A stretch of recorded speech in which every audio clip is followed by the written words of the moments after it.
베드로 후서입니다. 베드로 후서 함께 보겠는데요. 어 제가 일반 서신 이야기할 때 개관하면서 말씀드렸지만 베드로전서하고 베드로 후서가 히브리서하고 이제 같은 시기에 기록이 된 편지입니다.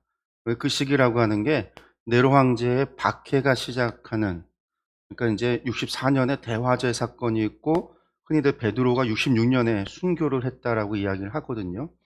그래서 이제 이 베드로 순교 이전에 기록된 것이 히브리서와 베드로전서, 베드로후서고, 베드로전서, 베드로후서 같은 경우는 그러니까 로마에서 소아시아 북쪽 지역에 있었던 교회 성도들에게 보낸 편지다라고 말씀을 드렸습니다.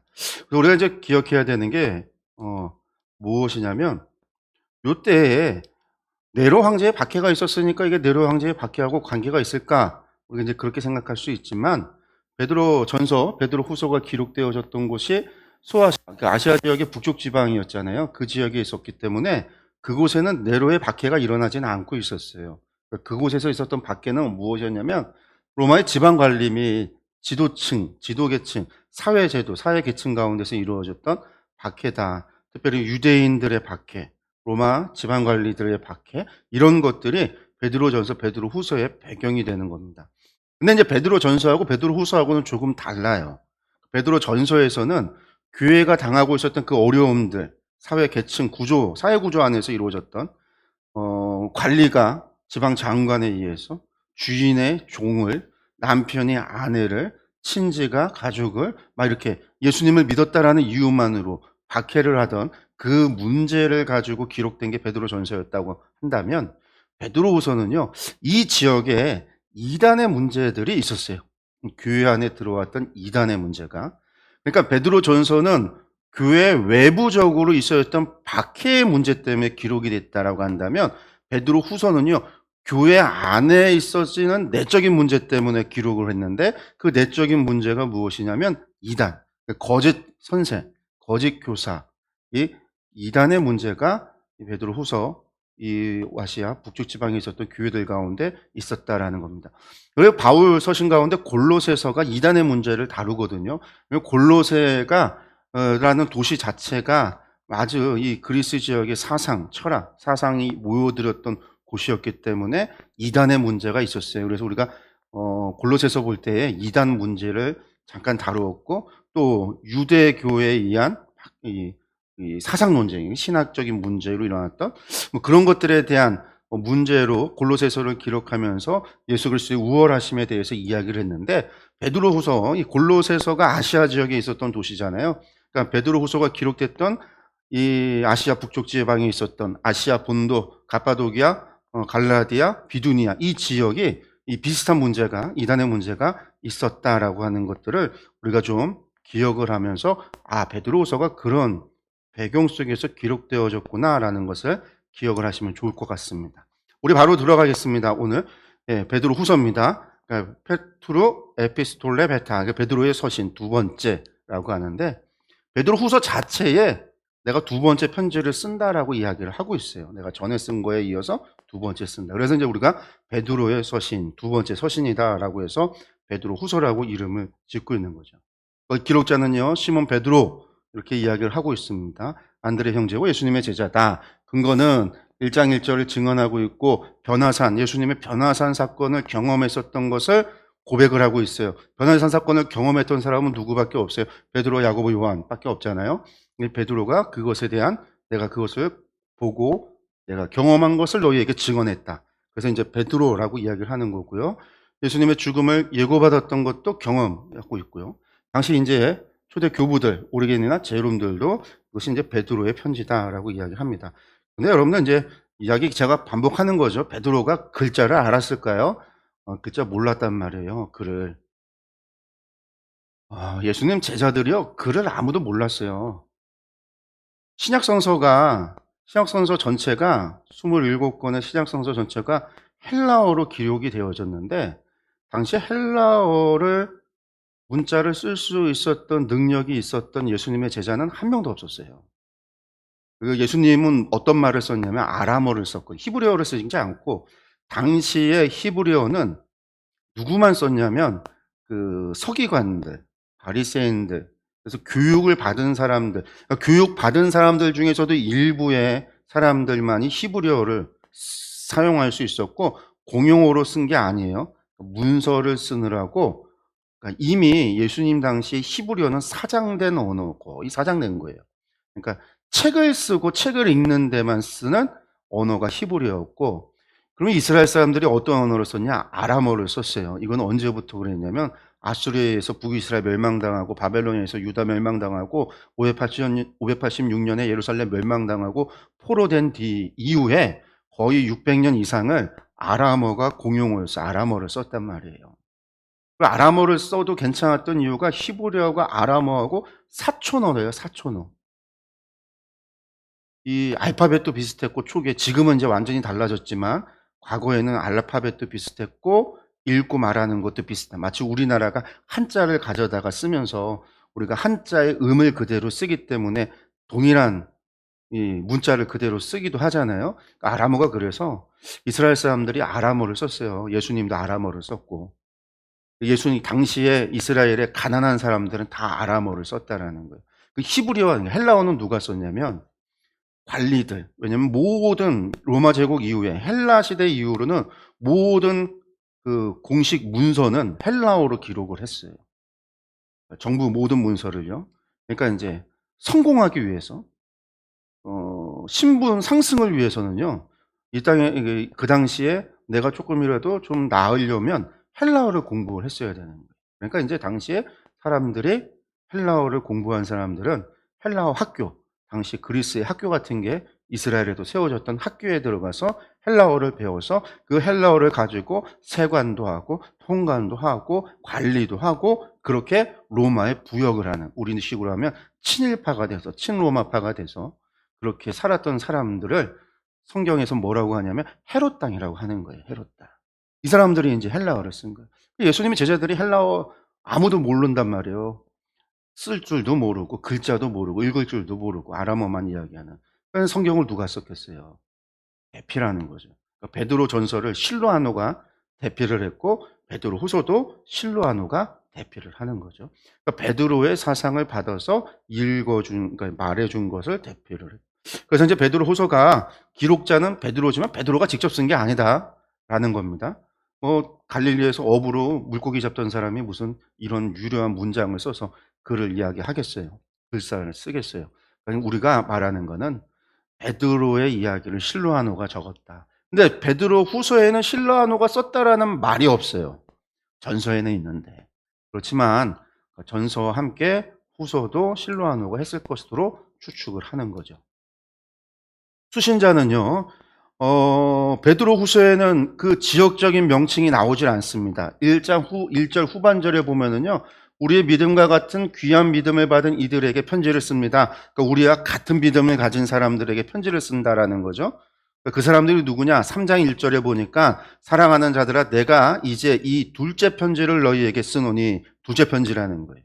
첫 번째 편지는 베드로 전서. 그래서 이 두 편지로 너희의 진실한 마음을 일깨어 생각나게 하여. 그래서 둘째 편지 쓴다라는 거죠.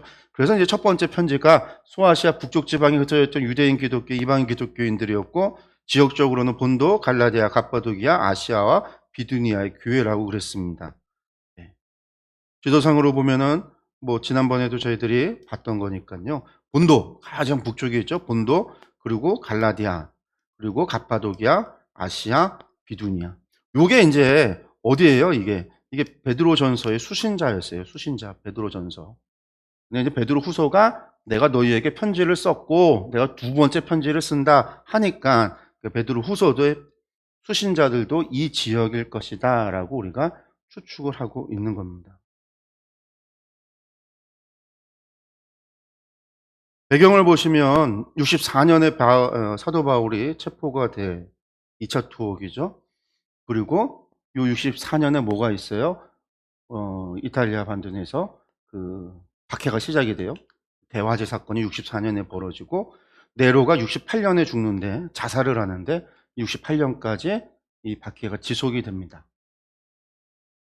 이 시기가 어떤 시기였냐면요. 로마 제국 안에서는요 어마어마한 박해가 있었어요. 그래서 우리가 이제 영화로도 많이 보셨잖아요. 커바디스라는 영화에도 보면 베드로가 이제 거꾸로 매달려 순교하는, 실제로 66년에 이제 베드로가 그렇게 죽었다라고 외경 문서에 기록이 되어져 있는데, 수많은 기독교인들이 죽임을 당해요. 막 뭐 동물의 밥으로도 주고 불태워서도 죽이고, 아예 밤에 로마 제국의 길거리에다가 말뚝을 박아 나무를 박아 놓고 기독교인들을 거기에 묶어 놓고서는 불을 질렀어요. 불태워서 밤새도록, 그러니까 가로등으로 쓴 거예요, 가로등을. 그렇게까지 해서 기독교인들은 엄청난 박해가 있어졌는데, 요 시기가 엄청난 박해가 있었던 시기라는 거죠. 그리고 68년이면 사실은 66년부터 뭐가 있냐면은요. 66년에서는 예루살렘에서 유대인 유대 전쟁이 시작이 돼요. 66년에 시작이 돼서 70년에 예루살렘이 멸망하고 73년에 마사다가 망하면서 완전히 전쟁이 끝나는데, 이 유대 전쟁이 로마 제국에서 엄청난 사건이었어요. 여러 번 얘기했지만 왕조가 바뀌었으니까요. 엄청난 사건이었단 말이에요. 유대교에서도 엄청난 문제였고 교회에서도 엄청난 문제예요. 왜냐하면 유대교가 완전히 무너지고 망하게 되고, 기독교는 이제 유대교하고 완전히 갈라서게 되는 뭐 그런 일들이 전부 이 전쟁에서 이루어지는데, 그 사이에 이런, 사실은 요 시기가, 그러니까 64, 68년 사이, 66년부터는 전쟁이 시작되고 이런 일들이 벌어지고는 있었지만은요, 교회는요 계속해서 성장하고 있었어요. 놀랍게도 계속해서 교회가 성장을 하고 있었고요. 교회가 성장을 하지만 박해 가운데 성장을 하는데, 이때 이제 주요 문제 가운데 하나가 뭐냐면 교회 안에 거짓 교사들이 등장하기 시작을 한 거예요. 이때부터 교회 안에서 이단들이 등장하기 시작을 하는 거예요. 우리는 알고 있는 게, 우리는 이제 우리가 27권의 성경만 알고 있잖아요. 복음서도 우리는 4개밖에 알지 못한단 말이에요. 4권의 복음서. 그런 얘기했죠. 마태복음은 마태 공동체, 마가는 마가 공동체, 누가는 누가 공동체, 요한은 요한의 공동체라가 있다 그랬어요. 그러니까 서로 다른 교회들이었어요. 그 교회들에게 그 사도들의 가르침을 배우고 따르는 공동체가, 이런 공동체들이 다 점점이 흩어져 있었고 이런 교회들이 엄청 많은 거예요. 그 많은 교회들이 저마다 뭘 갖고 있었냐면요, 각각의 성경들을 가지고 있었어요. 우리가 오늘날 이제 외경이라고 하는. 그래서 복음서만 해도 예수님에 대한 증거가 마태, 마가, 누가, 요한 말고도요 엄청나게 많아요. 막 도마복음도 있고 도마행전도 있고 베드로복음도 있고 유다복음도 있고 뭐 요한의 비밀서 뭐도 있고 막 수없이 많은 복음 책들이 있었어요. 이게 나중에 교회가 이제 나중에 하나로 통합이 되어지면서 교회가 인제 성경도 정경화, 이건 아니고 가짜예요. 그래서 인제 외경들 못 보게 하고 위서들 다 없애고 정경을 인제 캐논을, 정경을 정해서 그 정경의 믿음을 갖도록 이 작업이 몇백 년이 걸쳐서 이루어져요. 거의 예수님 사후 거의 300년 동안 이루어지는 일들이에요. 그러니까 당시에 교회들이 얼마나 많았겠어요.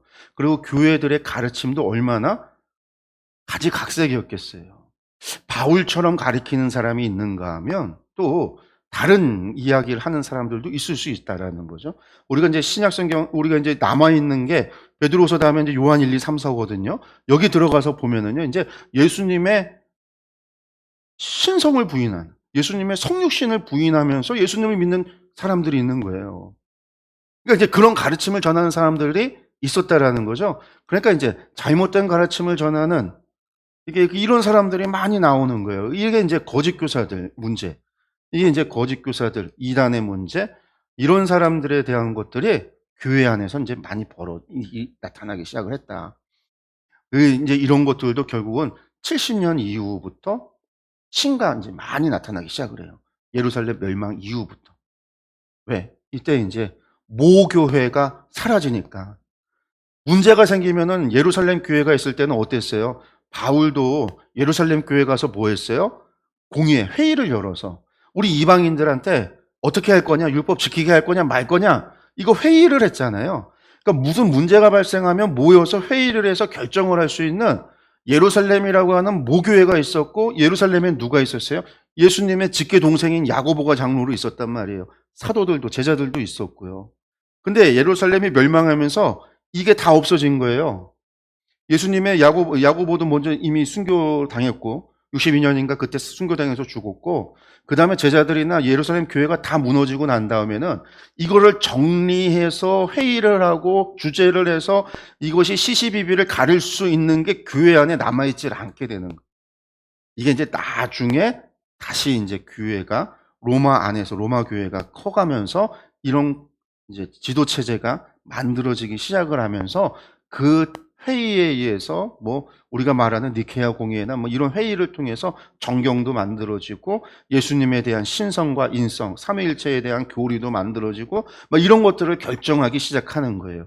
그러니까 예루살렘 멸망하고는 거의 한 200년 가까이는 회의를 할 수 없는, 100년 넘어서는 회의라고 하는 걸 할 수 없는 그런 상황으로 교회 안에 이 권력의 공백이 생겨나는 거죠.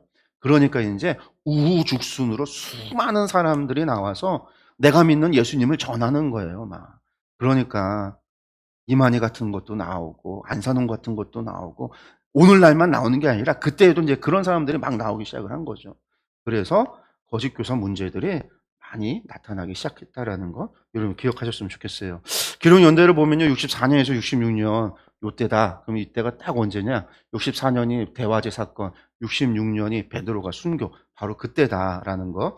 그러니까 좀 기억을 하면 좋겠고, 베드로 순교 이전에 기록이 됐겠죠. 베드로가 썼으니까. 예. 네로 박해가 있었던 이때 베드로가 네로 박해에 의해서 죽임 당하니까 바로 이때다라고 하는 거. 기록 목적을 바로 보면은요, 교회 내부의 환란, 아까 그랬습니다. 교회 내부. 베드로전서 교회 외부, 베드로 후서는 교회 내부. 여기서 나오는 게 배교, 예수님 복음을 버리는 자, 사도들의 가르침을 부정하는 사람. 그러니까 사도들의 가르침을 부정한다는 거는 사도 외에 다른 사람들의 가르침을 따르는 사람들이 있다라는 거예요. 그 도덕적 방종으로 혼란을 야기시키는 어떤 사람? 거짓 교사, 이런 사람들이 있어서 바로잡기 위해서, 특히 거짓 교사들의 잘못된 가르침 바로잡기 위해서, 다른 말로 신앙을 확립하고 교리의 요점을 다룬다 했는데, 뭐 사실 이때까지만 해도 교리라는 건 있을 수가 없고 교리라는 건 나중이지만 어쨌든 신앙을 확립을 하면 이게 이제 한마디로 교리의 뭐 이제 뭐 그 교리적인 것들이 되는 거죠. 그리고 이제 주님의 재림에 대한 강조, 주님의 재림에 대한 거예요. 이런 배교에 대한 거, 바로잡기 위한 거, 그러니까 윤리적인, 그러니까 거룩한 삶을 회복하고 신앙을 회복하는 거에 있어서 가장 좋은 방법이 뭘까요? 구약의 예언자들이 했었던 메시지는 뭐였어요? 하나님의 심판이 온다라는 거예요. 심판이 오니까 어떻게 해야 돼요? 잘못된 걸 다 바꿔야 되잖아요. 신약에서는요, 하나님의 심판이 온다라고 이야기하지 않아요. 예수님이 다시 오심에 대해서 이야기를 해요. 왜? 예수님 다시 오시는 날이 어떤 날이에요? 심판의 날이기 때문에 심판을 얘기하는 게 아니라 주님의 재림을 강조하는 거예요. 그러니까 주님 다시 오시니까 어떻게 해야 돼요? 주님 만날 날을 예비하고 준비해야 되겠죠. 그러기 위해서 어떻게 해야 돼요? 회개해야 돼요. 우리의 잘못된 것을 바로잡아야 돼요. 돌이켜야 된다라는 거예요. 그러니까 신약의 언어와 구약의 언어가 달라요. 구약에서는 심판을 얘기했으면 신약에서는 재림을 얘기하는 거예요. 근데 이 두 가지가 전부 다 무엇에 대한 거다? 하나님의 심판, 주의 심판을. 그래서 삶을, 회개를 촉구할 때 사용되어지는 것이 재림에 대한 이야기다. 심판에 대한 이야기고.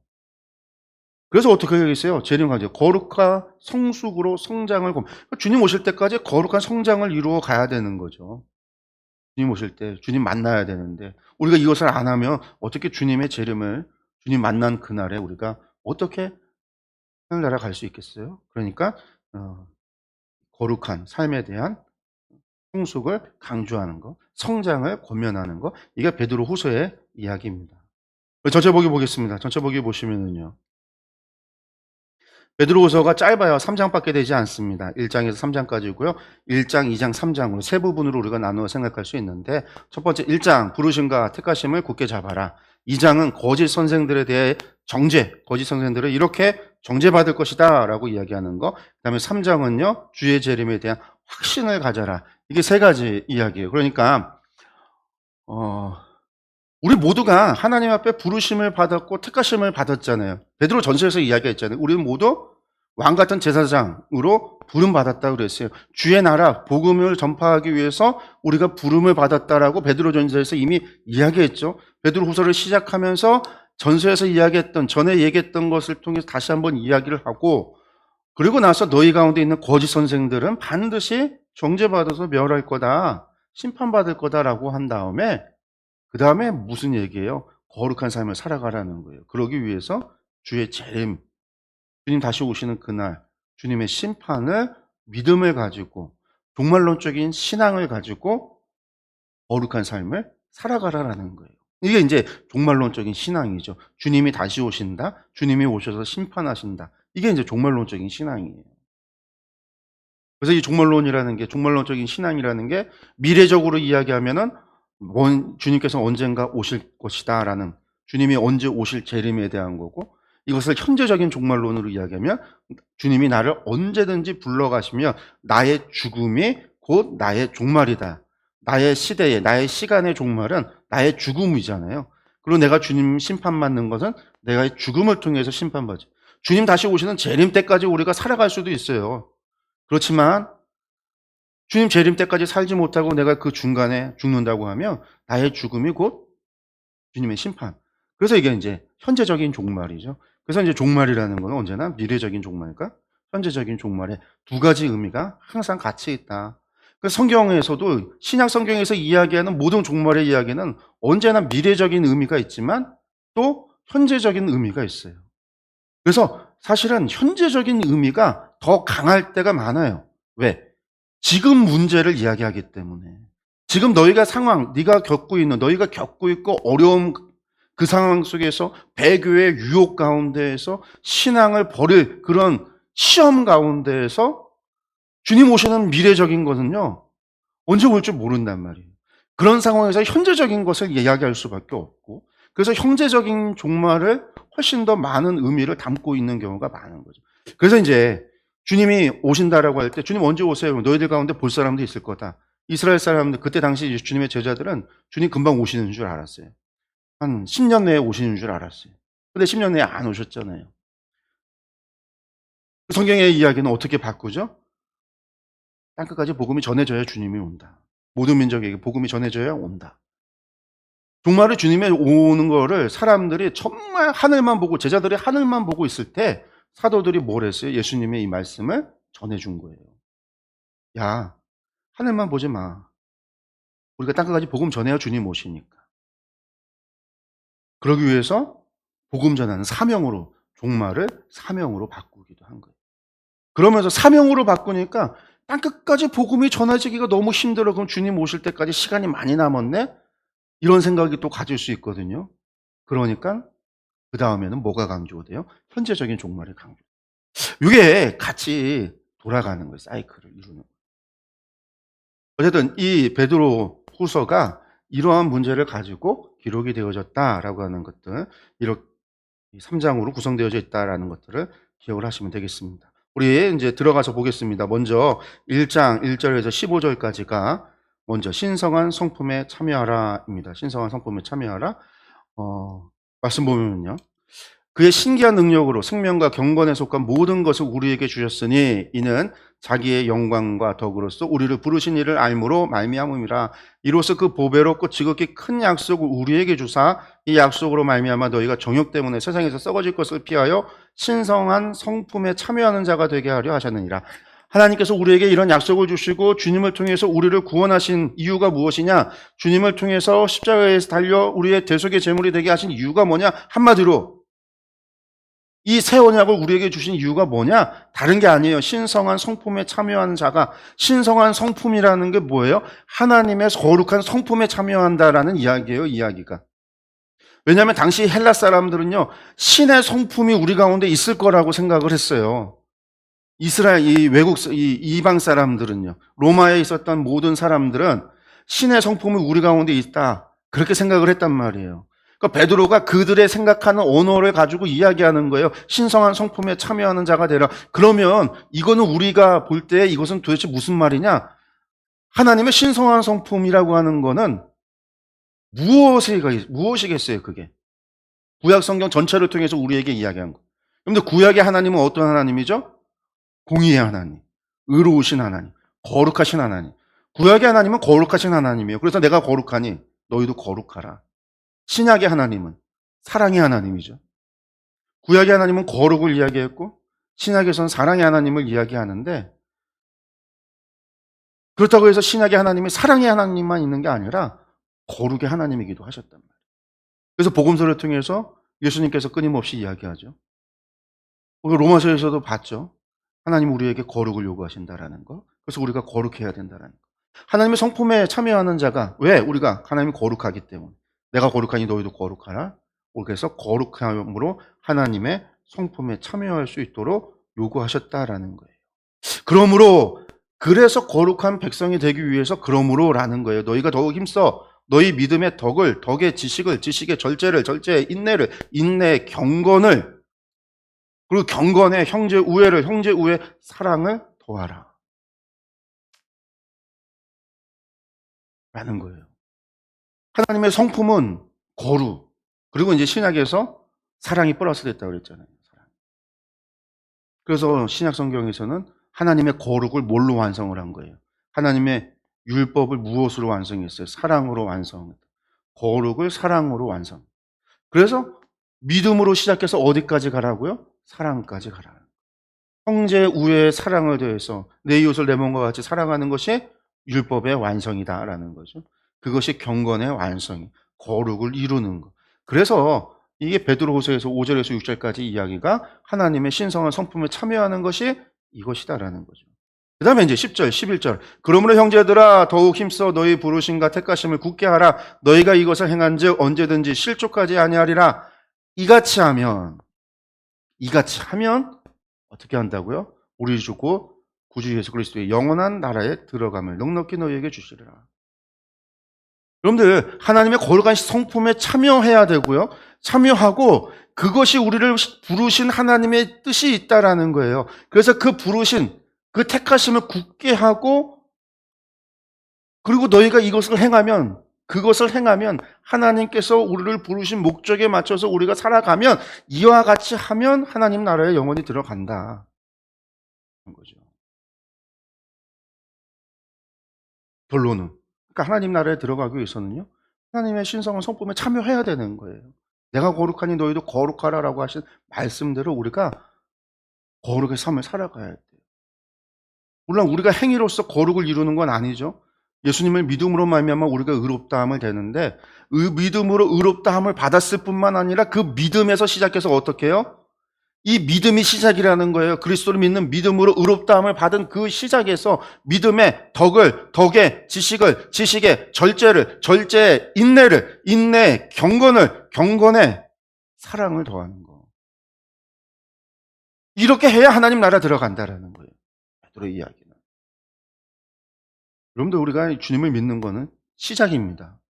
베드로의 이야기를 우리가 본다면 주의 십자가를 믿는 거, 주님의 대속의 은혜를 믿는 거, 여러분들 그 믿음은, 그래서 우리가 의로워졌다라고 하는 거, 우리가 죄사함을 받았다라는 그 믿음은요, 시작이라는 거예요. 어떤 시작? 하나님의 백성으로서의 시작이라는 거예요, 시작.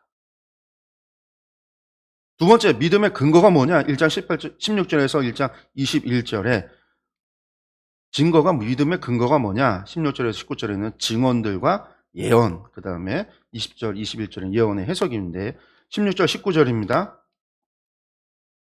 우리 주 예수 그리스도의 능력과 강림하심을 너희에게 알게 한 것이 교묘히 만든 이야기를 따른 것이 아니요. 여러분들, 증언이에요, 증언. 뭘 증언? 주님의 능력과 강림하심을 너희에게 알게 한 거, 주님 이 땅에 오신 거. 그래서 공생의 사역, 온갖 이적과 기적을 행하시고 말씀을 전하시고 십자가에 달려 돌아가셨다가 3일 만에 부활하셔서 하늘나라에 그러니까 승천하시고, 그리고 재림을 약속하신 것. 여러분들, 이것이, 이 이야기가 교묘히 만든 이야기, 그런 것을 따른 것이 아니라 그것을 우리가 친히 봤다. 베드로가 지금 얘기하는 거죠. 그의 크신 위엄을 내가 친히 본 거다라는 거예요.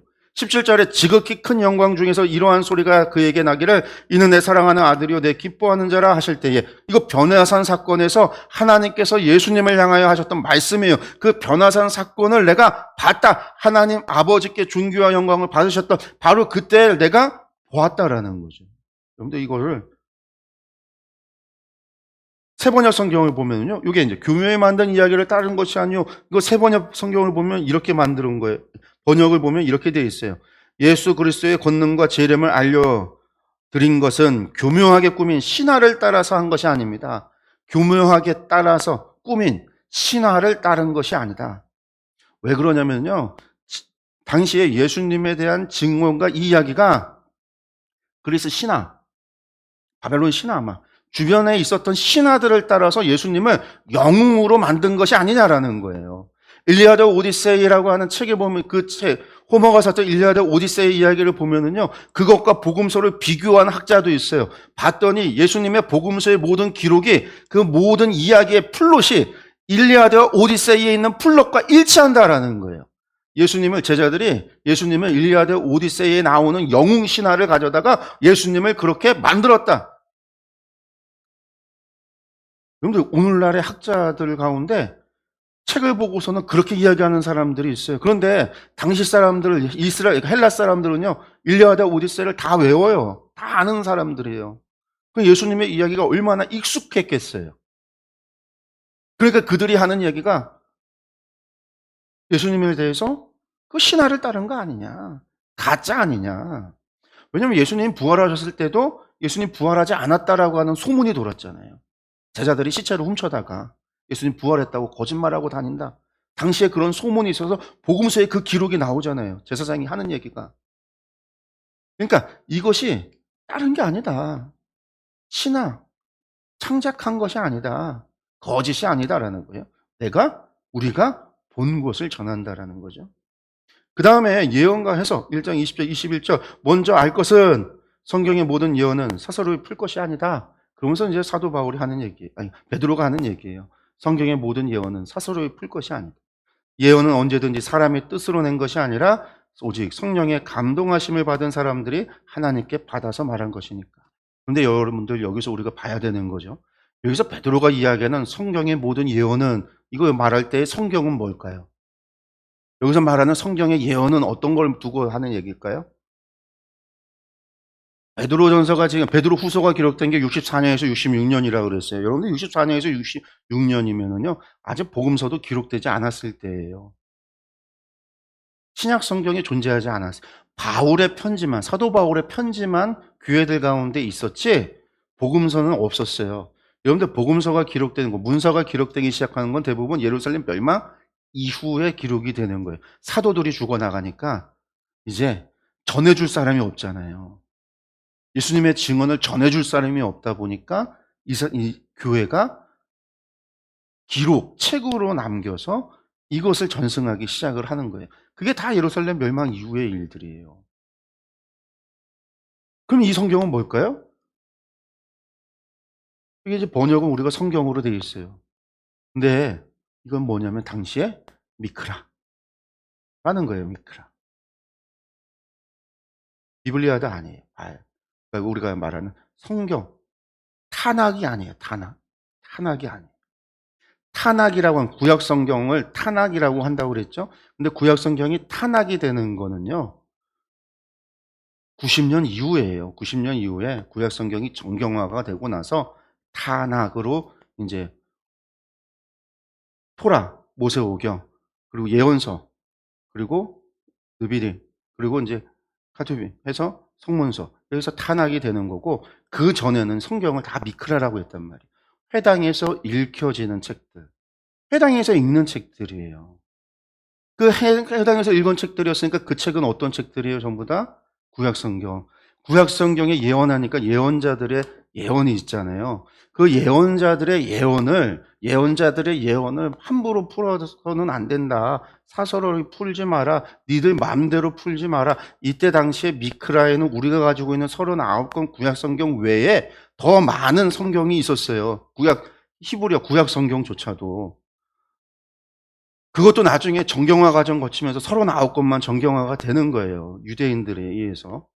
근데 어쨌든 그 예언이 사설을 풀 것이 아니라는 거예요. 왜? 성령의 감동하심을 받은 거니까, 성령님의 감동하심을 받은 사람만이 성경을 풀 수 있다라는 거죠.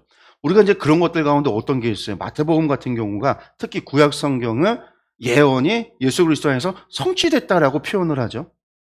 그래서 1장부터 시작해서 계속 나오잖아요. 처녀가 잉태하여 아들을 낳을 것이 그 이름은 임마누엘이라 하리니.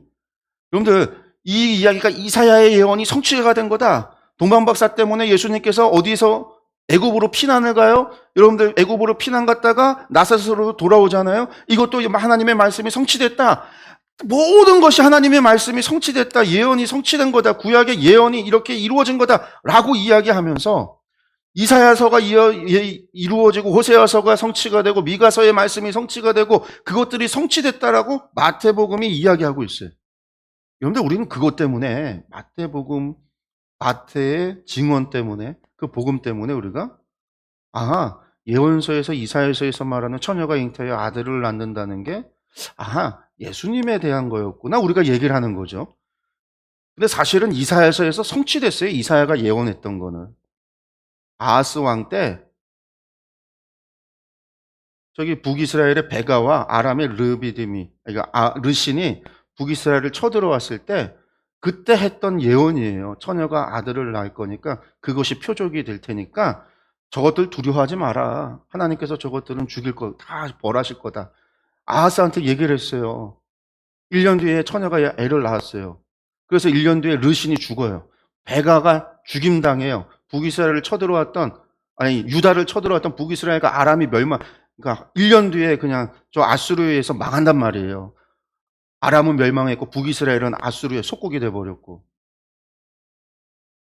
이게 이사야에서 나오는 이야기인데 마태가 그 말씀을 가져다가 예수님의 탄생을 예언한 거다 이것이.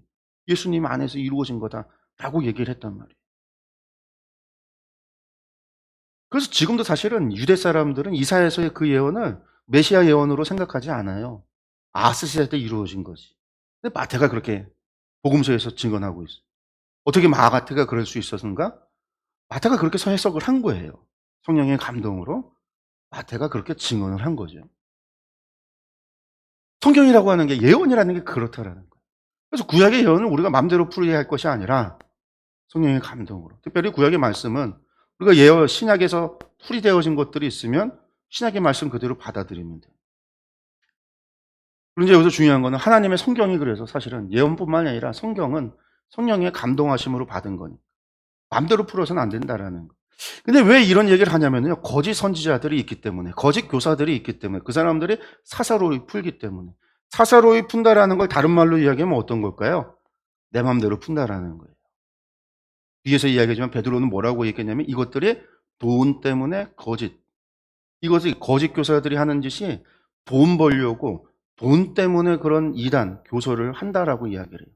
그러니까 돈 때문에 사사로이 푸는 거예요.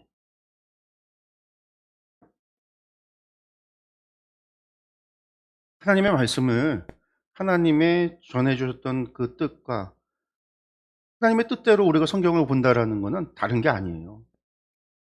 성경이 기록되어졌던 당시 상황과 배경, 역사적인 배경 속에서 하나님께서 어떤 목적으로 그 말씀을 주셨는지를 우리가 보면 사실 하나님의 뜻을 발견해 갈 수 있어요.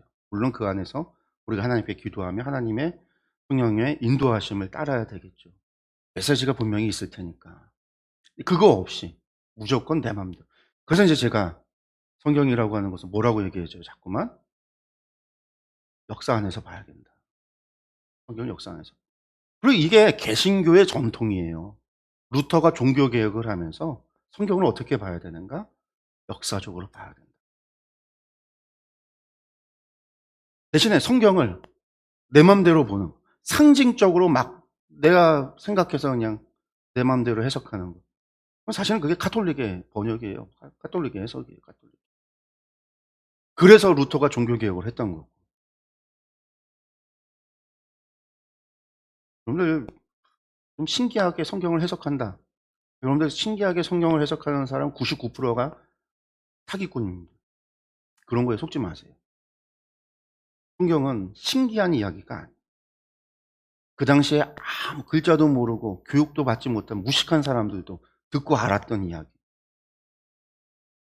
2000년 동안 하나님께서 모든 사람들한테 그 모든 사람들이 그 말씀 듣고 하나님을 믿게 될 때 수수께끼가 있어서 요것 때문에 알아야 되고 이거 모르면 모른다라는 건 없는 거예요. 그 사람 누구에게든지 복음일 수 있고 누구든지 받아들일 수 그래서 복음은 어린아이도 복음을 받아들일 수가 있고요. 저 아프리카에 있는 사람들이나 저 남미에 있는 사람들이나 저기 몽골 초원에 있는 사람들 상관없이 복음은 진리로서 받아들일 수 있는 거예요. 신비안에서 수수께끼 이건 내만 여러분들 대부분 그런 얘기들을 전부 사사로이 푸는 사기꾼이에요. 잊지 마세요. 그래서 이제 새 번역에는 아예 이렇게 번역을 했죠. 성경의 모든 예언을 제멋대로 해석해서는 안 됩니다. 사사로운 제멋대로 해석해서는 안 됩니다. 여러분들 그런 거에 제멋대로 해석하는 거예요. 그 다음에 이제 2장입니다. 거짓 선생들 정제인데 거짓 선생들이 어떤 사람들이냐. 거짓 선생들에 대한 위험성을 경고합니다. 2장 1절에서 3절의 말씀인데요. 보니까 그러나 백성 가운데 또한 거짓 선지자들이 일어났나니 여러분들 거짓 선지자들이 지금 교회 가운데 있다라는 거예요. 이와 같이 너희 중에도 거짓 선생들이 있으리라. 그러니까 이 사람들은 어떤 사람들일까요? 성경을 제멋대로 해석하는 사람들, 사사로이 해석한 사람들이라는 거예요. 그들은 멸망하게 할 이단을 가만히 끌어들여 자기들을 사신 주를 부인하고 임박한 멸망을 스스로 취하는 자들이라. 그런데 이단을 가지고 와서 취했다라는 거예요. 그리고선 결국은 이 사람들은요, 주님을 부인하게 하고 임박한 멸망을 스스로 취한다. 임박한 멸망을 스스로 취한다라는 거죠. 이 사람들이 하는 얘기가 뭐냐면요, 스스로 멸망의 길에 들어섰다라는 거예요. 많은 사람들이 그들을 본받아서 방탕하게 될 것이니 그들 때문에 진리의 길이 비방을 받게 될 것이다. 이 사람 때문에 방탕하게 돼서 비방받게 된다라는 두 가지였습니다. 어떤 게 있냐? 주님이 곧 온다. 주님이 안 온다. 여러분, 주님이 곧 온다. 우리가 이제 데살로니가 후서에서 봤죠. 곧 온다 하니까 사람들이 뭐예요? 일도 안 하고 아무것도 안 하고 하늘만 쳐다보고 그랬더니 그리스도인은 게으른 자다. 이런 비방이 있어지게 됐었죠. 주님 오지 않는다 하니까 주님 오려면 멀었다 하니까 어떤 일이 벌어지겠어요? 지금은 그냥 방탕하게 살아가고 나중에 나중에 믿으면 되고 나중에 회개하면 되는 그런 일들이 벌어지죠. 그러니까 그들이요, 탐욕에 빠져 그럴듯한 말로 여러분의 호주머니를 털어갈 것이다. 예, 이 사람들은 뭐가 목적이에요? 거짓 선지자들? 돈이 목적인 거예요. 돈이 목적인 거예요. 돈이 목적인 거예요. 하나님께서 이미 오래전에 그들에게 내리실 심판을 정해 놓으셨습니다. 파멸이 반드시 그들에게 닥치고 말 것입니다. 여러분들 이단들이요, 호주머니 턴다라. 그게 거짓 선지자들이라는 거예요. 거짓 선지자.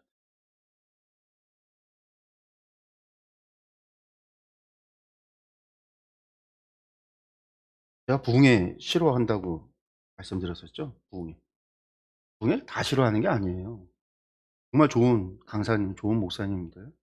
저는 일부러 찾아다니기도 했고, 제가 이제 리트릿이라고 해서 제 선교사 훈련원 제가 간사로 있을 때, 간사 그만두고 나서도요, 1년에 학기마다 리트릿을 해요. 그때마다 저녁에 집회를 하고, 강사님 모셔서 리트릿을 하는데, 제가 간사를 안 할 때도 그 리트릿 있으면 늘 찾아갔어요. 그래서 집회에 참여하고. 부흥회를 싫어하는 게 아니라, 부흥 강사로 오는 사람들이 가운데 많은 사람들이 정말 나빠서 그래요.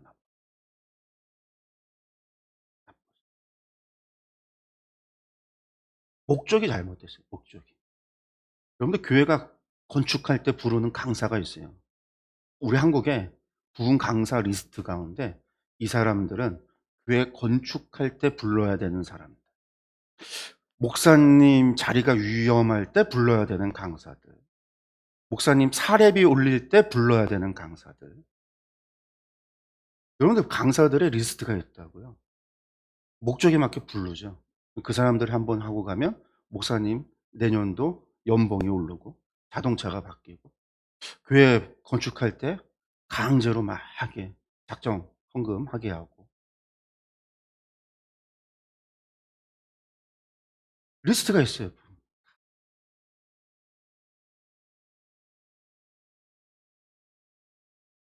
성도님들은 잘 몰라요. 목사가 되니까 아는. 저도 이제 목사가 되고 목회를 하면서 알게 되는 거죠. 정말 나빠요. 목적이 무슨 교회 부흥 이런 거 상관없어요. 목적이 교회 예산 때문에. 순수하지 못한 호주머니 털려고 하는, 그래서 악하다라는 거예요. 교회가 그래서 비난을 받는 거예요. 세상 사람들.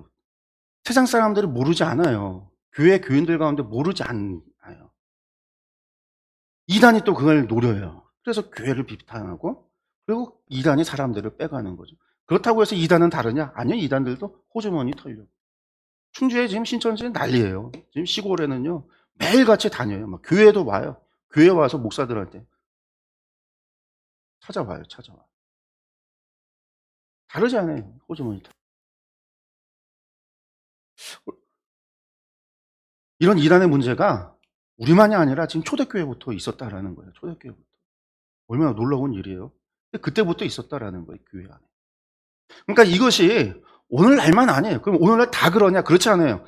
이때 초대교회에도 믿음을 지켰던 사람들이 있었기 때문에 교회가 지금까지 온 것처럼, 그런 암적인 존재들이 있었음에도 불구하고 교회가 지금까지 왔던 것처럼, 여러분들 우리 교회, 우리나라에 신천지가 이단이 뭐 난리친다고 해서 교회 망하지 않아요. 하나님의 교회는 망하지 않아요. 그 가운데 믿음을 지키는 사람들, 하나님의 백성들, 거룩한 신성에 참여하는 그런 사람들, 믿음을 지키고 나아가는 사람들이 있는 한 절대로 교회는 망하지 않아요.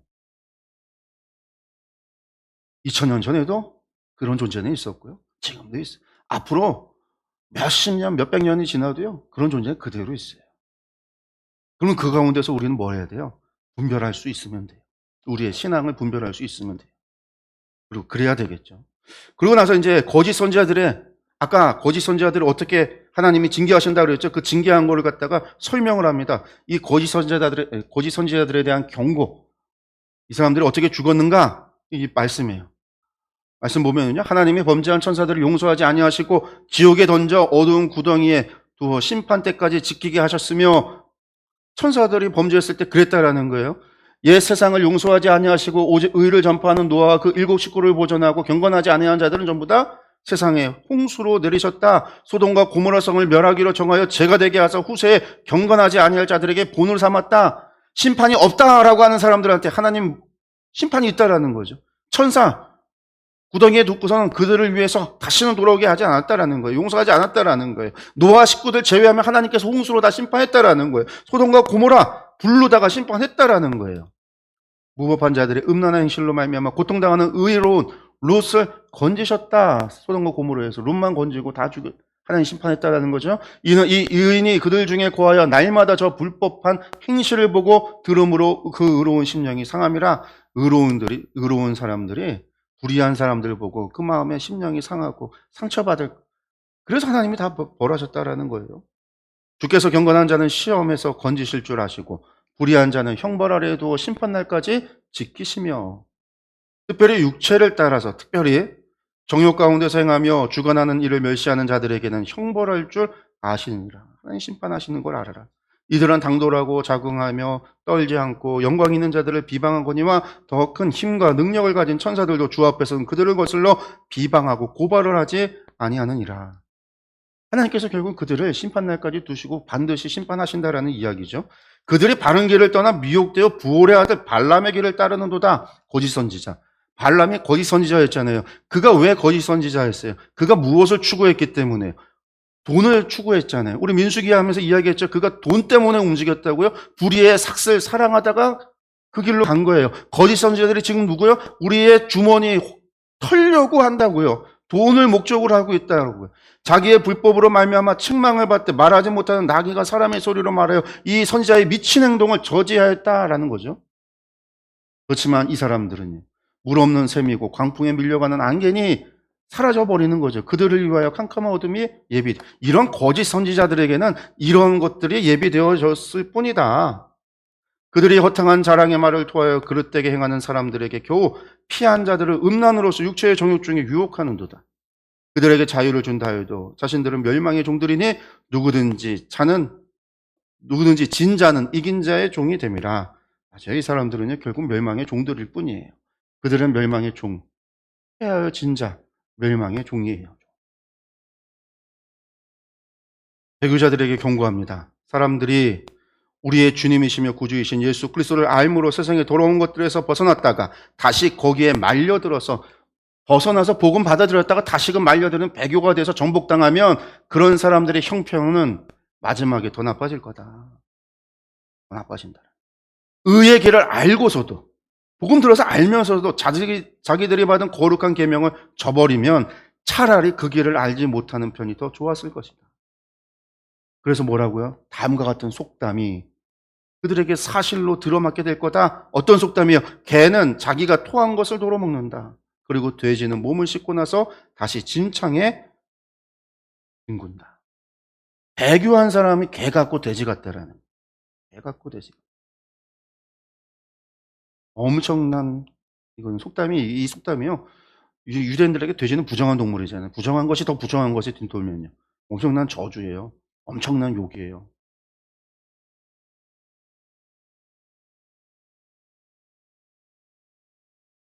그 다음에 3장입니다. 주의 재림에 대한 확신을 가져라. 주님의 재림에 대한 확신을 가져라.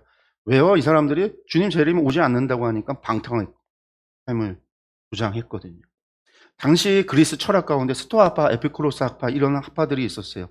스토아는 고난, 절제 뭐 이런 것들이었고요. 에피쿠로스는 쾌락이었어요. 왜 쾌락이냐면 영혼과 육으로 나눠져, 세상은 영과 육으로 나눠져 있는데 영은 거룩한 거고 육은 악하다고 봤어요. 이 땅에서의 삶은 악한 삶. 우리는 다 죽어서 영으로 돌아가게 될 거예요. 이 땅에서 이 육을요 함부로 굴리고 쾌락을 쫓는 쾌락주의가 있었단 말이에요. 그래서 이 베드로 후서를 이야기하는 이 이단 가운데는 이런 에피쿠로스라고 하는 이런 쾌락주의, 이런 주님의 재림은 오지 않는다. 주님이 왜 다시 와? 부활해서, 죽어서 부활해서 돌아간 사람이 왜 다시 이 세상에, 왜 육적인 세상은 악하잖아요. 이 사람들 눈에는. 영과 육으로 나눠졌을 때 육적인 세상은 악하고 저급된 거예요. 우린 다 죽어서 영으로 돌아가야 되는데 돌아가는 사람이 다시 육으로 돌아온다면 이거는 말이 안 돼. 갔으니까 재림, 주님의 재림은 오지 않는다라는. 그리고 여기에서는요, 쾌락, 우리는 마음대로 살고 그러다가 결국은 영원으로 돌아가면 된다라고 하는. 여러분들 이런 것들이 교회 안에 들어왔었단 말이에요. 그래서 주의 날을 부정하는 사람들, 이 거짓 선생들에 대한 경고의 이야기죠. 이런 사람들이 너희 가운데 있는 거예요. 말씀 보면 먼저 이것을 알지니 말세에 조롱하는 자들이 와서 자기의 종욕을 따라 행하며 조롱하여 이르되 주께서 강림하신다는 약속이 어디 있느냐? 조상들이 잔 후로부터 만물이 처음 창조될 때와 같이 그냥 있다 하니 지금 창조된 이후로 다시 돌아오는 누가 있어요? 없다라는 거예요. 이제 하늘과 땅은 그 동일한 말씀으로 불사르기 위하여 보호하신 바 되어 경건하지 아니한 사람들의 심판과 멸망의 날까지 보존하여 두신 것이니라. 여러분들 이 사람들이, 이 거짓 선지자들이 하는 얘기가 주님 강림 안 한다, 오지 않는다라고 조롱하는 거예요. 주님 오신다라고 주님의 재림을 기다리고 있는 그 신앙을 가지고 있는 사람들을 향해서 조롱했단 말이에요. 그러면서 강림하신다는 약속이 어디에 있냐? 구약 성경에, 여기 지금 구약 성경입니다. 이거 지금 약속이 지금 신약을 얘기하는 게 아니에요. 복음서가 없을 때라는 거예요. 구약에 메시아가 왔다가 다시 돌아온다는 이야기가 어디 있느냐? 여러분들 구약 성경에 재림의 이야기가 어디 있어요? 없어요. 메시아가 다시 온다라는 것, 왔던 메시아가 또 올라갔다 다시 온다라는 것, 그런 건 없어요. 그런 약속이 어디 있느냐라고 하면서 조롱한단 말이에요. 베드로가 하는 얘기죠. 이 사람들 불사르기 위해서 하늘과 땅은 그 동일한 말씀을 불사르기 위하여 보호하신 바 되어 경건하지 아니한 사람들의 심판과 멸망의 날까지, 주님 다시 오서 멸망의 날 때까지 보존해 두시는 거예요. 심판을 연기해 두고 그때 할 거지. 왜 그럴까요? 지금 얘기하는데 야, 주님이 있다면 내가 이런 얘기하면 날 갖다가 좀 심판해야 될 거 아니야? 어디 있어? 없단 말이에요. 왜 악이 만연해요? 주님 없단 말이에요. 이렇게 주장한단 말이에요. 그러니까 그 사람들을 내버려 두는 거는 주님이 심판날까지 주님이 심판하기 위해서 두셨다라는 거예요. 그 다음에 이제 3장 8절에서 18절에 주의 재림에 대한 이야기를 합니다.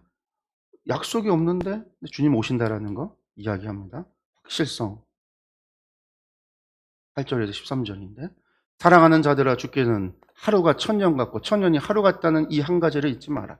우리에게는 천년 같아도 주님께는 하루가 천년 같고 천년이 하루 같다라는 거죠.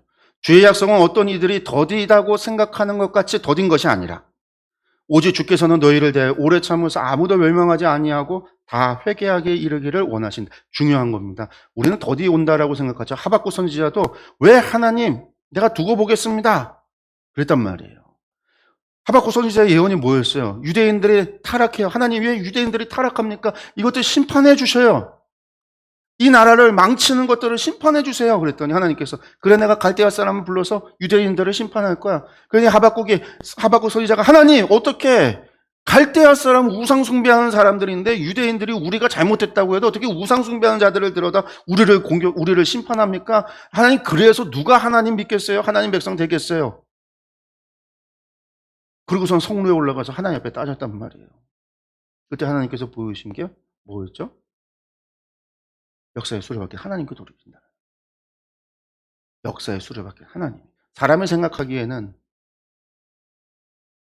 악인이 흥황한 것 같고 의인의 고난이 영원할 것 같지만 아니다라는 거죠. 하나님이 정하신 때에 의인의 고난은 끝날 것이고 악인도 심판받을 것이고. 그래서 의인은 하나님의 이 공의하신 거, 하나님의 이 성실하신 거, 하나님의 섭리, 하나님의 신정, 하나님께서 세상을 통치하시는 의로우신 하나님이라는 사실을 믿고 살아간다는 거예요. 그래서 의인이 믿음으로 사는 거죠. 내가 믿음으로 사는 가운데 내가 고난당할 수 있어요. 갈대아인들에 의해서 죽임당할 수도 있어요. 나는 살고 내 가족이 다 죽을 수도 있어요. 그래도 의인은요, 하나님을 신뢰하고 산다. 이게 이제 하박국의 이야기라고 제가 말씀드렸잖아요. 맞아요. 하나님께서는요, 우리가 사람이 더디 온다고 생각할 수도 있고, 더딘 것 같다고 주장할 수 있겠지만, 그리고 하나님께서 왜 오래 참으시는가? 뭐 때문에? 모든 사람이 회개하기를 원하기 때문에. 이걸 예수님의 언어로 바꾼다면 어떻게 해요? 모든 민족에게. 너희가 모든 민족을 제자로 삼아 아버지, 아들과 성령의 이름으로 세례를 주고 내가 너에게 분부한 모든 것을 가르쳐 지키게 하라. 모든 민족에게 복음이 전해져서 복음이 전해져야 회개할 수 있잖아요. 최소한 선택은 할 수 있잖아요. 믿을 것인가 말 것인가, 회개할 것인가 말 것인가. 예루살렘과 온 유대와 사마리아 땅끝까지 이르러 복음이 전해져야 최소한 하나님 그걸 위해서 기다리신다라는 거예요. 베드로의 이야기도 다르지 않죠? 주님 반드시 오시지만 그러면 언제 오십니까? 언제라고 하는 질문 앞에 어떻게 바꾸고 있는 거예요? 우리가 주의 복음을 전해야 되는 우리의 사명으로 바꾸고 있는 거예요. 주님의 오실 미래에 오실 종말을 우리의 사명으로 대체하고 있는 거예요.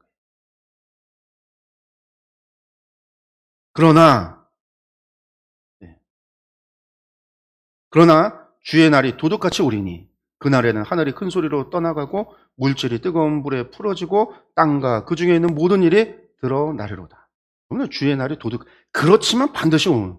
도둑같이 오는. 도둑은 누가 오는지 알고, 주인이 도둑이 오는 걸 알고 있어요? 모르잖아요. 언제나 도둑은 갑자기 오는 거지. 아무도 알지 못하는데 주님 오는 게 도둑같이. 그렇지만 오면 안단 말이에요. 오면 알아요. 그것처럼 오면 안다라는 거예요. 여러분들, 우리가 계시록을 보면은요, 나중에 계시록 할 때 자세하게 이야기하겠지만, 계시록을 보면은요, 7 심판 시리즈 3개가 나와요. 7인 심판, 7 나팔 심판, 7 대접 심판이라는 게. 두루마리에 7인이 있는 걸 봉인이 하나 띄어질 때마다 하나님의 심판이 나와요. 심판이에요. 붉은 말 탄 자, 흰 말 탄 자, 그리고 검은 말 탄 자, 청황록 말 탄 자. 이게 이 심판이 나온단 말이에요. 7인이 띄어지고 나면 나팔이 부러지고 7 나팔이 부러지면 7 대접 심판이 이어지는 이 7 심판 시리즈가 있는데 7인 심판의 이야기를 보면은요. 이 땅에 4분의 1 심판이에요. 4분의 1을 심판한다는 거예요. 그 다음에 7 나팔 심판이 부러지면 4분의 1 심판하고 남은 4분의 3 중에 그 남은 것 가운데 3분의 1을 심판한대요. 그리고 이제 대접 심판이 되면 1대1 심판이죠. 이게 최후 심판이 1대1 심판이라는 거예요. 그럼 여러분들 한번 물어볼게요. 50억 인구 가운데 우리가 지구 인구를 50억이라고 이야기하면 50억 지금 넘지만 50억으로 잘라서 50억이라고 생각할 때 4분의 1이 심판을 받아서 죽는다라고 하면은요. 50억 가운데 몇 명이 죽는 걸까요? 계산을 해보세요. 여러분들. 12억 5천만 명이 죽는 거예요. 12억 5천만 명. 12억 5천만 명이 죽고요. 그러면 남은 인구가 몇 명이에요? 37억 5천만 명이에요. 37억 5천만 명 중에 다시 7 나팔이 불어서 3분의 1이 심판당하면요. 37억 5천만 명의 3분의 1도 12억 5천이에요. 12억 5천만 명이 죽어요. 그럼 남은 사람이 25억이에요. 그러니까 50억 인구 중에 4분의 1, 3분의 1 하면 절반이 망하고 남은 절반이 마지막 대접 심판에 1대1로 심판으로 25억이 죽는다라는 거예요.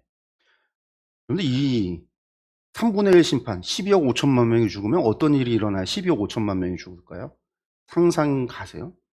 그런데 1차 세계대전 때 군인들 전사자 수가 몇 명이냐면요.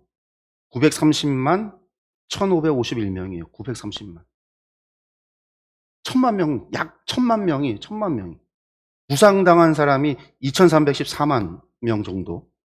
이 2차 세계대전 때는 얼마나 죽었냐면요. 2차 세계대전 때 약 5,500만 명이 죽었어요. 5,500만 명. 1억도 안 죽었어요. 2차 세계대전. 세계대전이 벌어졌을 때 죽은 인구가 5,500만 명이에요. 그럼 여러분들 도대체 12억 5천만 명, 12억이 죽으려면 어떤 일이 벌어져야 될까요? 어떤 전쟁이 일어나야 그 사람들이 죽을까요? 그러니까 재난 얘기하면서 말세라고 그러죠. 어떤 재난. 여러분들 사천 대지진 2008년에 쓰촨성, 중국의 쓰촨성에 일어났던 쓰촨성 대지진. 이걸 왜 대지진이라고 하냐면요. 관측됐을 때 이렇게 큰 지진이 일어난 경우가 드물기 때문에 대지진이라는 거예요. 그 대지진이 일어났을 때 죽은 사람이 몇 명이었냐면요. 8만 7천 명 정도가 죽었어요. 8만 7천 명. 10만 명도 아니에요. 8만 7천 명. 8만 7천 명이 죽은 이유가 있어요. 사천성에 사는 그 도시에서 죽은 사람은 별로 없고요.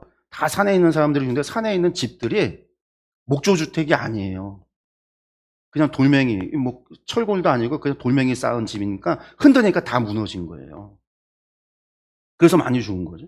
근데 관동대지진, 1923년에 일본의 관동대지진, 어마어마하게 많은 사람이 죽었다고, 역사상 가장 많은 인구가 죽은 그런 지진 가운데 하나로 꼽히는데 이때 죽은 사람이 105만 명, 100만 명 정도가 죽었어요.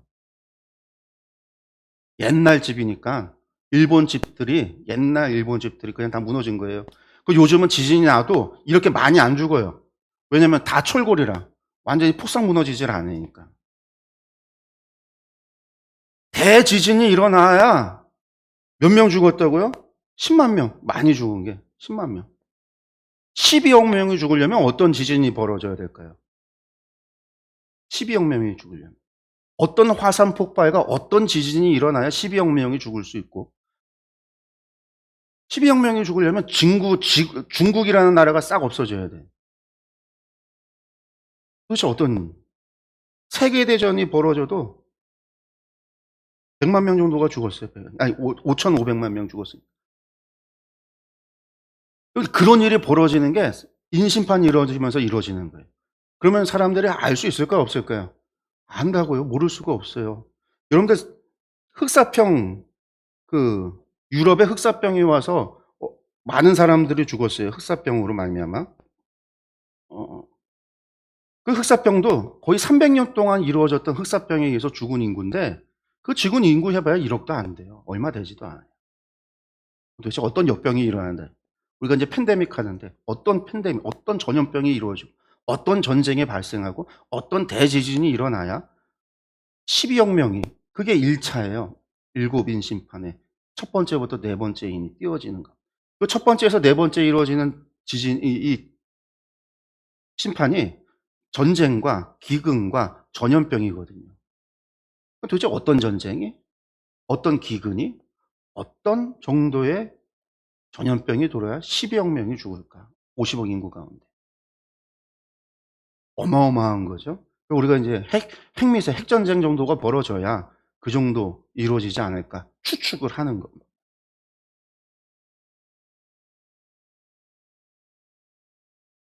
그러면 이걸 모르질 않아요, 사람들이. 모르질 않아요. 그러니까 어떻게 얘기해요? 주님 오시는 걸. 휴거라는 말이, 휴거라는 말이 도대체 무슨 말이에요? 승천이 우리가 하늘나라에 올라가는 게, 엘리야가 승천했죠. 엘리야가 승천했단 말이에요. 엘리야가 승천했고, 예수님도 승천해서 우리가 승천이란 말을 써요. 이거 중국어 한자를 써서 하늘로 올라갔다 해서 승천이란 말을 쓴단 말이에요. 승천이란 말 써요. 휴거라는 말은 이건 한자도 아니고, 한글도 아니고, 이거 영어 번역을 해갖고 휴거라는 말을 영어 번역을 해서 만들어 놨는데, 이게 데살로니가 전서에서 마지막 나팔 불 때 하나님이 주님이 강림하신다. 주님 오신다. 그래서 죽은 자들이 부활하고 우리 산 자들이 하늘나라에 올라간다. 이게 휴거라는 거예요. 그러면 그것이 바울 사도의 이야기에서 언제 이루어지는 거냐면 마지막 나팔이 부러질 때요. 마지막 나팔이라는 게 일곱 나팔이 부러지는 마지막 7번째 나팔이 부러질 때요. 7나팔이 부러지기 전에는 어떤 일이 있어요? 7인 심판 4분의 1, 7나팔 심판 3분의 1, 전체 인구의 50%가 죽고 나서 휴거가 있어진다. 바울 사도의 얘기는 휴거가 한마디로 승천이 그때 있다라는 거예요. 그때 주님 재림하시는 거예요. 하나님이 재림하시고 우리는 올라가고 이 땅의 마지막 1대1 심판이 벌어지는. 그래서 이때부터 시작해서 우리가 7년 대환란 때 전반부 3년 반, 후반부 3년 반을 나누는 기준이 여기서 나눠진단 말이에요. 그 앞에 50억 인구의 절반이 죽는 게 3년 반 동안 이루어질 일이에요. 그럼 한마디로 말해서 휴거 이야기에 주장하는 사람들이 휴거를 알려면 그렇게 많은 50억 중에 25억이 죽어야지 휴거가 있어져요. 그러면서 지금 그러면 휴거 있다라는 얘기 할 수 있어요? 없어요? 못해요. 그런 전쟁이 안 일어나니까. 아무리 지금 오늘날 뭐 대환란이 일어난다고 요즘 뭐 팬데믹이 있고 지진이 있고 어디서 화산 폭발하고 어떤 일이 있어도 되질 못해요. 7인 심판이 아니란 말이에요. 그래서 어떻게 해요? 아주 이것들이 머리를 써서 어떻게 했어요? 나팔 부는 그것이 7번째 나팔 불 때가 아니라 계시록 4장에 가지고 와서 요한이 하늘나라 가서 하나님의 성전에 올라가서 하늘에 올라서 하나님의 보좌를 보는 그 환상을 가져다가 계시록 4장에서 휴거가 일어난다고 얘기를 한 거예요. 그 휴거는 뭐예요? 심판 오기 전에 휴거예요. 그래서 우리 휴거 받는 사람들은 아무도 이 땅에서 일어나는 7인 심판, 7나팔 심판 이 고난을 안 받는다. 여러분들 고난 안 받으니까 얼마나 좋아요?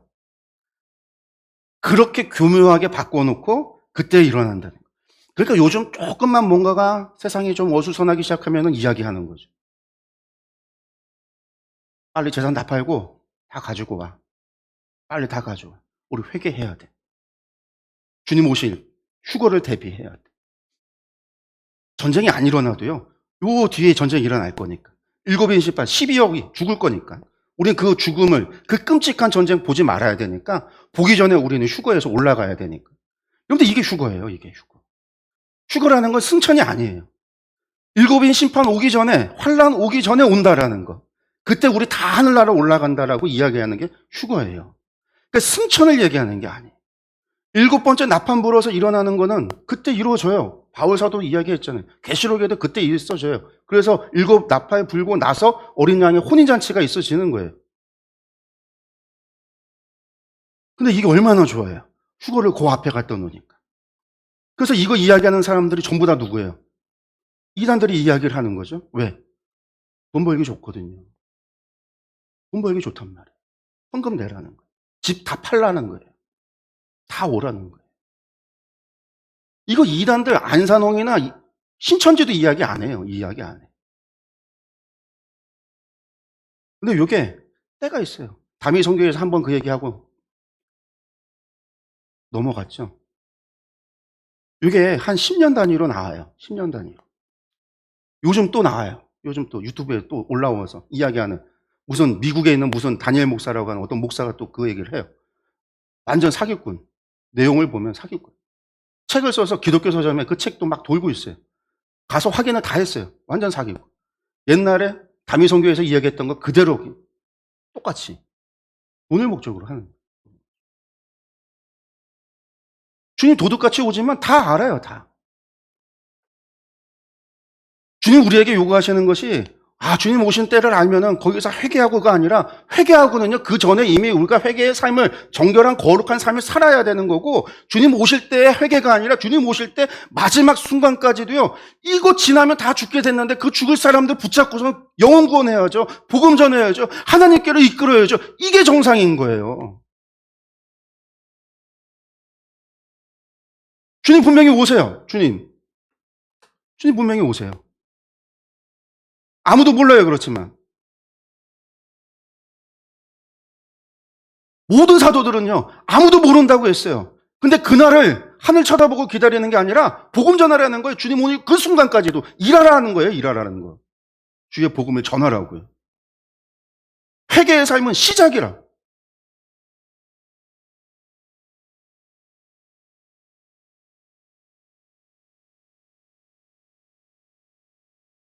모든 것이 이렇게 풀어지리니 너희가 어떤 사람이 되어야 마땅하냐? 여러분들 어떤 사람이에요? 거룩한 행실과 경건함으로 하나님이 날이 임하기를 바라보고 간절히 사모하라. 그날에 하나님이 불에 타서 풀어지고 물질이 뜨거운 불에 녹아지려니와 우리는 그의 약속대로 의가 있는 곳인 새하늘과 새 땅을 바라보도다. 여러분들 그날에 이런 일들이 벌어진다고 해도요. 여러분들 그 심판에 내가 죽어도요. 여러분들 그런 일들이 벌어질 때 내가 죽어도요. 의인은 믿음으로 산다고요. 새하늘과 새 땅을 바라보는 그 믿음으로 산다라는 거예요. 그러니까 그 믿음을 가지고 어떻게 어떤 사람이 되어야 하는가? 거룩한 행실과 경건함을 지키고 살아가야 되는 거예요. 그때 가서 회개하는 게 아니라 그때 가서 회개하겠다고 울고불고 그러는 게 아니라 믿음으로 가지고 산다는 건 나의 믿음이 주의 십자가의 구원에 대한 확신을 가지고 내 구원이 나에게 결정된 게 아니잖아요. 내 삶에 의해서 결정되는 게 아니에요. 주님의 십자가에서 이루신 주님의 사건으로 결정된 거예요.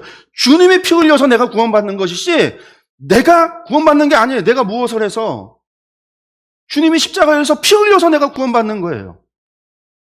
그러니까 마지막까지 뭐 하라고요? 거룩한 행실과 경건함으로. 주님이 우리에게 주어진 사명을 감당하고 살아간 그게 사도의 증언이에요. 마태, 누가의, 마가의, 요한의, 베드로의, 바울의.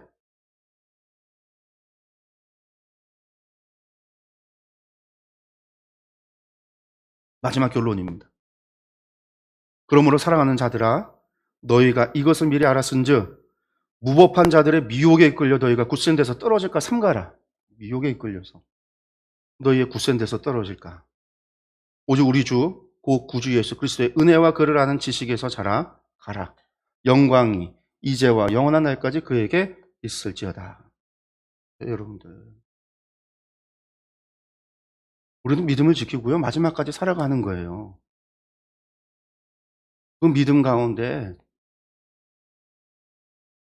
힘들 수도 있고 어려울 수도 있어요. 여러분들 사도들이 믿음이 없어서 고난당한 게 아니잖아요. 믿음 때문에 고난당했다고. 초대교회 교인들이 믿음이 없어서 그들이 그 콜로세움에 세워져서 사자의 밥이 되고 불태워 죽은 것이 아니에요. 믿음 때문이었어요. 옛날에 믿는 자들은요, 주님을 믿었던 사람들 다 그랬어요. 다 인생이 망했어요. 인생이 다 비참했어요. 근데 그들이요, 하늘을 소망으로 가졌고, 새 하늘과 새 땅을 바라봤고, 그 하늘에 대한 믿음에 확신한 믿음을 굳건히 잡고, 그리고 나아갔던 거예요. 오늘 우리가 어떻게 살아가야 되는가? 이 복음의 확신을 가지고, 우리에게 주고, 하나님께서 우리에게 주셨던 이 믿음의 확신을 가지고, 그 믿음으로 살아가야 돼요. 새 하늘과 새 땅에 대한 소망을 가지고, 주님 만나는 그날에 잘했다 칭찬을 기대하면서, 우리를 위하여 예배하신 면류관을 소망하면서, 우리에게 주어졌던 사명을 다 사도 바울이 자신의 사명을 다 감당했다라고 이야기하듯이 우리가 그 사명을 다 감당하고 그렇게 순종함으로 그 충성함으로 그 마지막 신앙의 표대까지 나아가는 것. 여러분들 그것이 우리가 나아가야 될 삶이라는 거예요. 베드로후서 정리하겠습니다. 베드로후서 거짓 선생들의 가르침을 조심하라. 그러면서 거룩한 성품에 참여하라. 여러분들 하나님의 그 거룩한 성품에 참여하는 것 다른 게 아니에요. 우리가 거룩한 삶을 살아가야 된다는 거. 변하지 않았어요. 하나님은 거룩하시니 우리에게 거룩을 요구하시고 하나님께서 그런 우리와 함께 하시기를 원하시는 그러한 삶을 통해서 우리가 신앙의 성장을 이루고 마지막 주님 오시는 그날에 대한 소망을 가지고 살아가는 것. 여러분 이 소망이 없으면 우리는 이겨낼 힘이 없어요. 이 세상에 살아가면서. 힘들고 어렵고 고난과 시험과 환란이 오는 것을 이겨낼 힘이 없어요. 주님의 십자가를 믿지만 또 주님 다시 오신다라고 하는 주님의 재림에 대한 소망이 있기 때문에 우리가 살아갈 수 있는 거예요. 주님께서 반드시 우리에게 영원한 하늘나라를 우리에게 상급으로 주어질 것이고 이 땅에서 악을 행했던 모든 자들을 하나님께서 선악간에 분별하여 판단하시고 심판하신다라고 하는 소망이 있기 때문에 우리가 여기에서 유혹에 넘어가지 않고 믿음을 지키고 살아갈 수 있단 말이에요. 이 재림에 대한 소망, 하나님과의 영원한 동행함에 대한 소망, 그러기 위해서 하나님의 거룩한 성품에 참여하기, 그러한 거룩한 삶을 살아가는 저와 여러분들이 되기를 간절히 소망합니다. 기도하겠습니다.